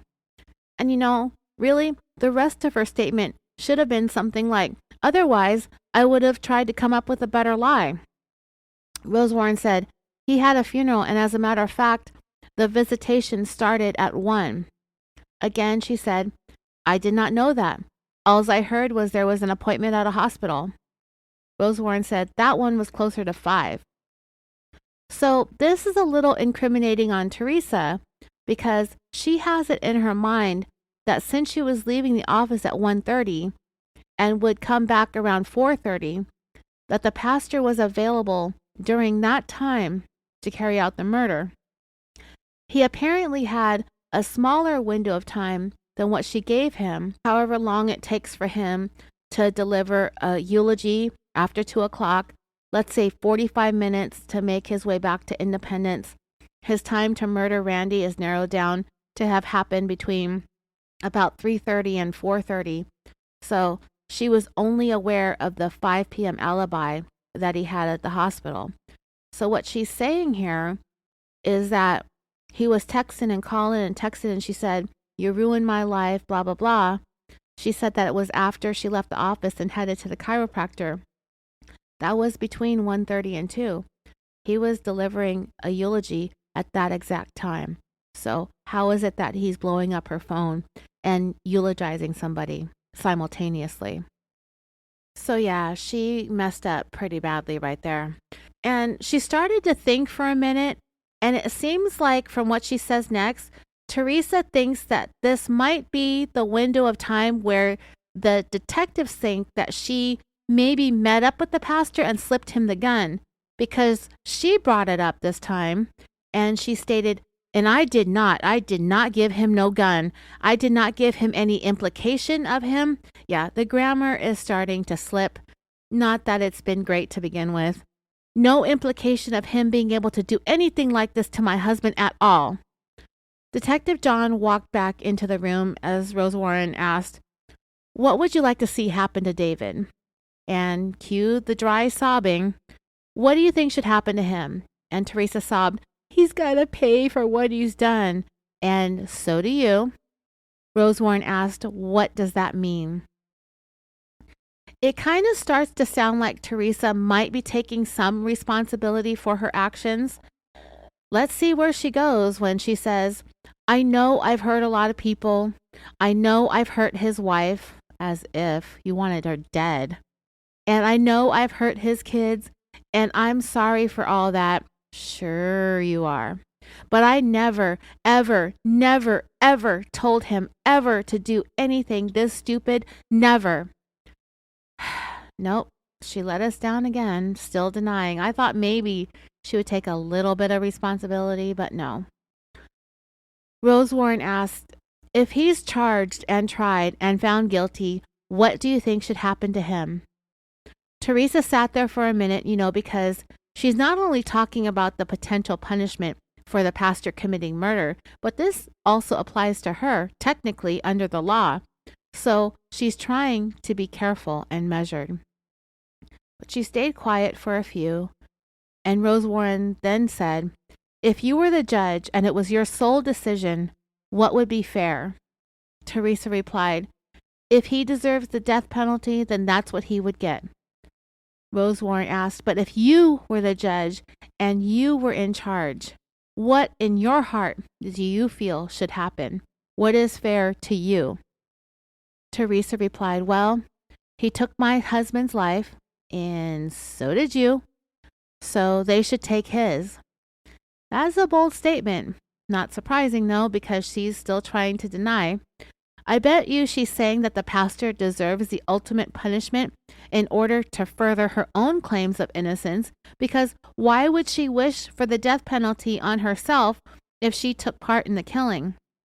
Teresa is way too rooted in her denials that she had anything to do with Randy's murder, that she isn't even fazed at the idea of admitting that the person responsible for his death, including herself, deserves death as well. Rose Warren replied, "You think he should be put to death?" And he's looking right at her, in her face, looking her in the eye, knowing that she's just as much a part of what happened as the pastor is. Teresa replied with one of the biggest loads of crap that we've heard come from this woman, and she said, "I'm just not that cruel, I guess." Actually, you are exactly that cruel, beyond cruel, with the way she treated her husband, her family, the pastor's wife, his family, and everybody at the church that these two fooled all those years. This woman is as cruel and as depraved as they come. And for her to say that she's just not that cruel is insane to me. Rose Warren replied, "That's what I'm trying to get at. An honest answer from you. Don't tell me what you think I want to hear. I want to know what you really believe. What is an appropriate punishment for David in your heart?" Teresa emotionally replied, "To go to prison for the rest of his life." The detectives let the silence hang in the room for a moment before Detective John finally dropped the hammer again. He said, "Teresa, things aren't adding up." And here she gasped after he said that, like she thought she was making progress, and in one little statement from the detective, she was back to being the liar and killer that she knows in her heart that she is. He continued, "Things aren't adding up. From what's being said from other people about your knowledge of this prior, as far as him talking about this is what I want to do, him talking about what he's going to do with his wife, marry me, Teresa, and all this other stuff, okay? I don't want this man who murdered your husband, and she did that too, don't forget, who took your children's father away from them, and she did that too. Now, before you answer this, remember your daughter crying and writing in her journal, Who's going to walk me down the aisle? Teresa could really care less. He took all of this away from them, as did she. How does it get to that point? And then after the fact, you lie to us. You don't tell Detective Rosewarren that this man's confessed to murdering your husband because I understand you still have feelings for him, okay? That's clear. You have to, because for you to not call the police after this man confessed to you that he put a bullet in your husband's head and took him from your children, there has to be feelings there. There has to be plans afterwards. Do you not think down the road, whenever he gets rid of his wife, that even if all of this were to pass, if this goes unsolved, that Detective Rosewarren wouldn't have been able to put two and two together? Because you guys are very careful about using track phones. You had pretty good discipline on the phone. You communicated with him. Rosewarren cut him off and said, you used voicemail instead of talking directly to each other a lot of times. All that stuff just shows evasions. It shows covertness, trying to be covert, trying to be slick. Detective John said, calls to the office in the morning where you talk for like 10 or 15 minutes. Throwing the responsibility for that off of herself once again, Teresa replied, well, he knew that Randy wasn't there. That's why he called me. And you know what, dreamers? I would even go so far as to say is that was a lie too. Because what would happen is she would get into the office and then she would sit down and get settled and then pick up the phone and call him. He wouldn't be calling her. She'd call him when she's ready to call. That's the way things work in these types of situations. He's sitting around, his morning's already started too. He's waiting for her to get herself settled in. In fact, you know what? I bet you the minute she dropped Miranda off at school, that she'd be on the phone with a guy. Anyway, it doesn't matter. They can all see ingoing, outgoing calls. They know that every morning they would talk for 10 to 15 minutes. And again, she would throw the responsibility for that onto the pastor and off of herself once again, as she said, well, pastor knew that Randy wasn't there. That's why he called me. And Rosewarren was like, yeah, we figured that part out. It's what you guys were talking about is what the question is. For whatever reason, and Teresa laughed when he said that. And then she said, we did not. I never once. I talked to him about anything. Never talked to him about anything like this ever. Yeah, you did. You all but admitted that you did over and over and over and over again, remember? And when he would, I just kept telling him, it's stupid, as are you, Teresa. Don't do that. Detective John isn't having it. And he said, okay, but until a little while ago, and I'm being honest with you, until a little while ago, when I said you never told him no, the next thing out of your mouth was, oh, I did. You hadn't been saying that for the last several hours. Teresa is trying here to stay ahead of her lies, and she said, I did. I told Rosewarren. I told him, I said, and Detective John interrupted her and said, this is in God's hands is what you said. Teresa replied, yes, this is in God's hands. Leave it alone. You have no control over it, so leave it alone. Referencing the love note, Detective John said, and what does he refer to in there about control? She glanced down at it and said that he's not in control of things. And she magically left off a very key word in that sentence, but he'll call her on it right now. And he said to her, Detective John said, keep reading. Teresa replied, yet. All three of them said, yet. Rosewarren said, he's telling you he's going to take control. Teresa replied, and I didn't get that from that. They again asked her when she got that note, and I told you I believed it to be from her birthday 4 months before the murder. She originally said it was from 3 or 4 years prior, but they didn't believe it because the paper is in too good of condition, but she's going to insist that it was from 16 months prior to the murder, her birthday the year before in December of 2008. Detective John asked, when was that note? Because I'm not clear on that. Rosewarren said, we know it's not 3 years old. Teresa quickly said, no, I told you that. Yeah, Teresa, you told them that, but that wasn't what you initially told them. You told them the lie that it was 3 or 4 years old.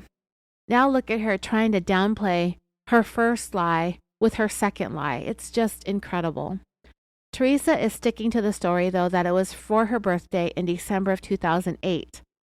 They discussed the life insurance policies. We already went into that, but they do ask her about how much she knew about the policies, and she will continue to maintain her distance from that mess too by saying, I didn't really know much about anything, which is a lie. She will admit later in open court that the life insurance money was going to be used to start a new life with the pastor. But then she found out after Randy's murder that he had made their kids the main beneficiaries, so there went that plan. They discussed the possibility of the pastor being motivated to murder Randy, not only to be with Teresa, but to be with the money too. But to me, it's just icing on the cake for the pastor because he ultimately just wanted Teresa. So I'm going to go ahead and skip over most of that, but I will tell you what Teresa had to say about it when Rose Warren asked if the pastor ever talked about the money coming in handy in order to build them a brand new church complex. He asked, did the life insurance ever come up? And again, just like Teresa has this entire time, she will place the blame on both Randy and the pastor for any knowledge that the pastor had about his insurance policies. As she said, well, it might have come up a few times, but I never told him. He just always told me that. He would say, well, you know that Randy has plenty of life insurance. And I'm like, well, yeah, but I don't know how much that is. I don't know how much Randy had. All I did was pay for it. I never really knew exactly how much Randy ever had. That's why Robert took care of that for me, because I didn't know how much he had. I had no idea. Robert is the farmer's district manager. Rose Warren said, you could find out with a phone call. You could have even asked Randy. Teresa said, well, yeah. If Randy ever, and I asked Randy, I asked him one time, I said, and it was like suddenly a light bulb went off and she thought of a better lie that kept herself away from the subject. And she goes, no, I didn't ask him. My parents asked him how much life insurance he had. And he always said he would never give an amount. He always said that he had plenty of life insurance money. That's all he said. And I know Pastor knows that because they were really close at one time. And Randy shared everything with Pastor. He shared everything with him. And dreamers, I do find this very hard to believe, considering for most of the 10 years, Randy suspected that they were having an affair. Unless Randy was really, really in as deep denial as his wife likes to be in. But Teresa continued, but as far as me and David talking about insurance money, I never said anything to him about it. Teresa can't bring herself to be accountable for anything, and this trend will continue for the duration. As the conversation pivoted back to the gun and the way Teresa acted when the search of her home was conducted, they wanted answers about this and they just weren't getting any. And here Teresa gives some of the most ridiculous answers ever.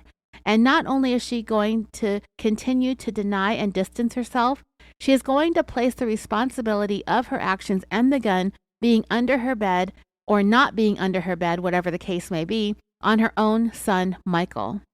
I was debating whether or not to get into this again, but we've gone this far, so we might as well, because I'm sure something new will pop up with old Teresa here.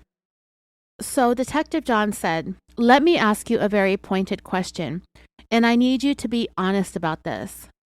After Randy's murder, did you ever see that Glock handgun? No, sir, I did not, and that is the truth from the bottom of my heart. What a statement, huh, dreamers? Only liars need to say things like that in situations like this. Nobody that's being believed and nobody that's telling the truth will ever have to qualify their answers with saying things like, and this is the truth from the bottom of my heart. And the way that she said it, no, sir, I did not, that's also a very red flaggy statement. Now, it might be true that she never saw the gun. I mean, why would she?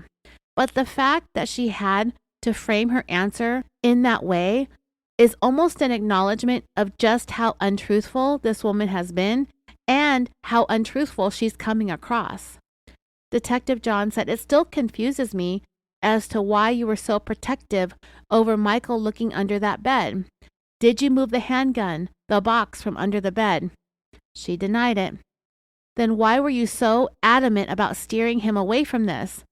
I've worked with these other detectives, and so has Detective Warren. He's worked with those detectives a long time, and their guts don't lie to them. There was a reason that you did that. You can tell that the gears in Teresa's head are trying to turn, but they're getting jammed up, as she gave a very, very disjointed reply. She said, well, there was a gun under the bed, and I don't know how the law is as far as guns being in the house because I don't like them. Rose Warren interrupted and said, were you afraid that the murder weapon was going to be found in your house that day? Quickly, she said, no. Detective John said, okay, but that doesn't make sense. You said Randy kept 2 guns under the bed. She replied, no, he only kept 1. Now there, she done messed up again. She did say Randy had 2 different guns under the bed, the missing Glock and another one that she thought was under the bed, which is why she didn't want Michael looking for it, because she was worried about gun laws or some bullshit like that. Teresa continued, no, he only kept the 1. The only one I saw under the bed was the one that I thought was under there. Detective John asked, okay, so what did you do with the gun when they went down to the basement? And here she goes. She's going to blame her son. I didn't do anything with it. Michael took it. Rose Warren asked, he took the gun from upstairs downstairs? No. Did you look under the bed after Michael and the detectives left the room? Did you get under the bed to see what was there? Teresa said, mm-hmm. What did you see? Nothing. This woman, I swear. There was nothing under there, she said. I was expecting to see the gun there. He asked, did you go into your closet and see what might be in your closet? No, I did not. So after you looked under the bed, you didn't do anything else? You just waited for their return to come back up? Yep. Detective John challenged her and said, that doesn't make sense to me. Teresa rolled her eyes and she threw her head back. She slapped her thigh. She looked up at the ceiling again when he hit her with these hard facts. He continued, I'm slow sometimes. And she goes, no, you're not. I'm just a god-awful liar. Now, she really didn't say that last part, but she probably thought it. She said, when he said that he's slow sometimes, she did say, no, you're not. I don't know what to tell you, she said. He asked, what were you concerned about being under the bed? Teresa said, that 9mm. Why would you be concerned about that being under the bed? Well, because I didn't know if I would get in trouble for having it under the bed. Being as I don't have a concealed to carry, I don't know the laws about the guns. Okay, but how long has the gun been under the bed? Years? Yes. Okay, it was never a concern before. No. Now that the police are standing in your house because your husband's been murdered, and Michael's wanting to look under the bed, and you're pretty obvious, no, go look in the basement because you don't want them looking under the bed at that moment. Teresa tried to respond quickly, but she said, I didn't know where they were going to go. I didn't say anything. I just looked at Michael and I was like, because I didn't want Michael to get in trouble if he found a gun under the bed. Why would Michael get in trouble for finding a gun under the bed? He's helping the police. I know, but I don't know the rules about guns. Detective John cut her off. Teresa, listen. There's a reason why we're asking about this. Teresa, exasperated, said, I know that, and I'm trying to be honest and truthful with you, okay? Key word here is trying, and no, the fuck you're not. I really am. Seriously. No, the fuck you're not squared. Detective John challenged her more. Your response isn't making any sense, though. Teresa argued back, I am. I'm being honest with you. I swear, dreamers, the more she says it, the less I believe her, which isn't even possible at this point because I don't believe her at all. So that would make me believing her in the negative. I didn't know if that gun was still under there or not. When I looked under there, it wasn't. Dreamers, I'd bet all of my tanning salon credits, if I had any, that she moved or hid something when she went and sent everybody down into the basement and put it in the closet. And here she will go and throw her son under the bus again. Michael told me after they left that he had taken it and put it in his room the night before. I did not know that. He did not tell me that until that night. That's why I was wondering where it went, because I know it's always been there. So when he didn't bring a gun out from underneath the bed, I was concerned about where it was at." Did you just hear what Teresa Tanzalot just said? First of all, she's stooped to all new lows now by shifting the blame for all of this on her own child. Secondly, she said the guns had been under there for years, but also said she didn't know if it was there. Thirdly, Michael was the one who volunteered that his parents kept a gun under the bed at all times, not Teresa. Fourth, she stopped Michael from looking under the bed, but when everyone cleared out of the room, she looked under the bed for it. Why not just frickin' let him look?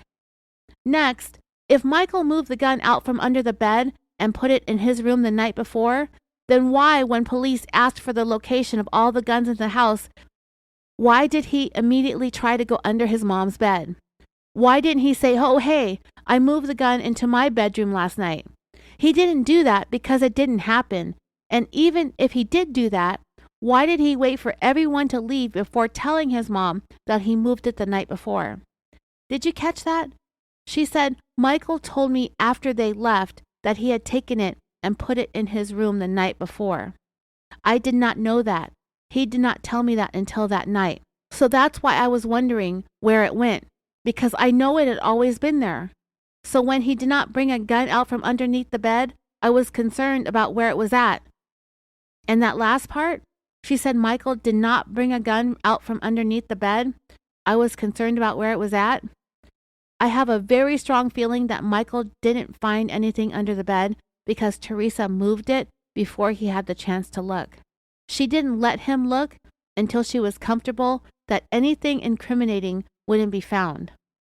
That's how diabolical this woman is, throwing her son under the bus just like that, her own son. There are any number of things that Teresa could lie about off the cuff that could really get him in trouble. I don't know who or what's more out of pocket, Teresa or that tan of hers. They didn't call her out on this the way that I did, but I've had the time to listen and re-listen to this. I get to rewind and criticize, they don't. So we can cut them some slack. Detective John asked, "Would your fingerprints be found on the Glock box that was found in your closet?" Teresa replied with 3 different rapid-fire answers. "Probably not. Maybe. I don't know. 'Cause Michael found it underneath my clothes." Blaming him again. "And there's other stuff under there, like games and backpacks and stuff like that under there. And my clothes are hanging low, so I can't see what's under there. So I'll move the clothes and sometimes I'll just feel under there. So it might be on there. I'm just being honest with you." After she said this, Teresa clapped her hands together and dropped them into her lap. She sat straight up and she kind of did a little shimmy in her seat. And the way that it all looked to me was that Teresa was quite satisfied with that answer that she just gave. And her body language to me indicated that she was proud of herself for being able to come up with a story that quickly. As shitty as her answer was, as convoluted as it was, as confusing making as it was an answer nonetheless. I believe Teresa tried to hide the gun box in her stuff, thinking that they might look down there because of how much she said she was afraid of guns. So I have to ask, why would anyone in that house store the Glock gun box underneath her stuff in the closet? And why would they still have the gun box if Randy sold the gun? The gun is missing. Teresa has the accessories to the murder weapon. People have been convicted on less, to be honest. Just like the love note and the track phone, the Glock box was another thing that Teresa completely forgot about. She got caught, and now she's forced to try and spin cover stories on the fly. And she is freaking terrible at it. So Rose Warren next said, "I think Michael said that he was home for Christmas, right? He's talking about 4 months earlier. He was home from attending school in Florida for the winter break just a few months before his dad was murdered." "He was home for Christmas, right?" "Yes," Teresa said. Rose Warren replied, I think he said he saw that Glock around Christmas time. Teresa, playing dumb, said, Did he? I don't know. I don't know. That I could not tell you because I was never around them. They cleaned the guns in our bedroom, and Miranda and I, when we walked in and we saw them, again, dragging her children into this to be her backup alibi, we would walk right back out. Detective John asked, Why are you so scared of guns? And she said, I just don't like them. I never have. I never have liked them. Because of Randy being in the military and all the guns he's handled and stuff, I know he's good with them, but I just don't like them. I never have liked them. They scare me. Detective John said, Didn't you go shooting with them, though? She replied, I did, and I was scared to death. He said, Were you? She said, Yes, I was. He said, What'd you shoot? Which gun? And she said, I honestly can't even tell you. I think it was the 9mm. Honestly, I cannot tell you. I've only shot a gun once, and that was the only time I ever shot a gun. I honestly don't know. Ooh, woman, say honestly again. Say honestly again. I dare you. I double dare you, motherfucker. Say what one more goddamn time. Detective John continued to press Teresa for some legitimate answers, an exercise in futility if there ever was one. So Detective John, he had next asked, I guess I still don't understand why you would be concerned about Michael helping the police find a gun. Replying before he even finished his statement, Teresa denied it again and said, I wasn't concerned about Michael helping the police at all. I wasn't concerned about that at all. He said, but you thought that he would be in trouble. And she did just say that. She couldn't deny it. So she agreed with him and said, Exactly. Or I would be in trouble for a gun being under the bed. The detective pressed her some more. Why would you be in trouble for that? She said, I'm just telling you, I don't know how all this stuff works. I don't know what the rules are about having guns in your house. Randy's the one that dealt with all that stuff, not me. So I just thought if they found that they would question me about why is there a gun under the bed? And it was on Randy's side, and it's always been there because that's where he puts it.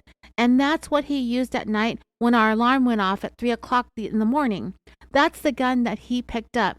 And it just scared me. I don't know the rules. The detectives are pretty good about leaving the awkward silences to hang in the air while Teresa continues to dig herself deeper and deeper into her own bullshit.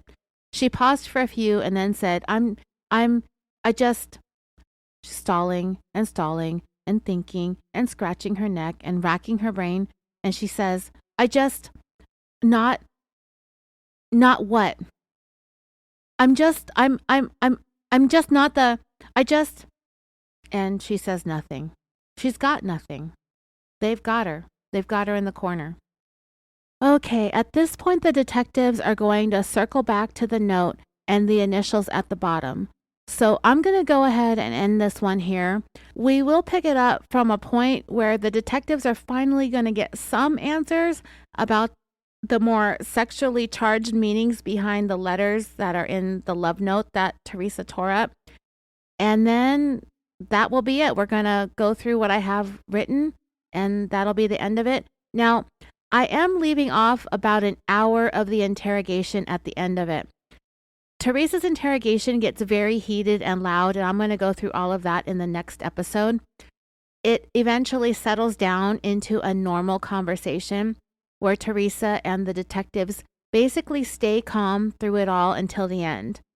That part I haven't written about yet, or because I actually wasn't sure if I was going to do it at all, because it's basically just them reviewing the information that they went over and confirming some things with Teresa. They get a few more half-truths out of her. There's some things that she says that I think she didn't say before, but she does find out that she's not free to go, which is very satisfying. So that's one of the reasons why I do want to share that last hour. But in the end, she is taken into custody, but there isn't, I don't know, I'm not sure yet if I'll go over the last hour, but if I do, it will be like an addendum. I don't think that there is anything really noteworthy that goes on in the final hour, but I will listen to it again, and I might go ahead and add on to this if I have time. So I'll go ahead and end this here. I'm leaving in the morning for California, so I really want to get the 10th and final episode on Teresa Stone out there for you. I'll be back to record shortly. I'm going to take a break and try to rest my voice. So, all right. We're going to be back with the final episode of The Murder of Randy Stone. Let me get this one published and I'll get started on the finale. And as always, I love you all and sweet dreams.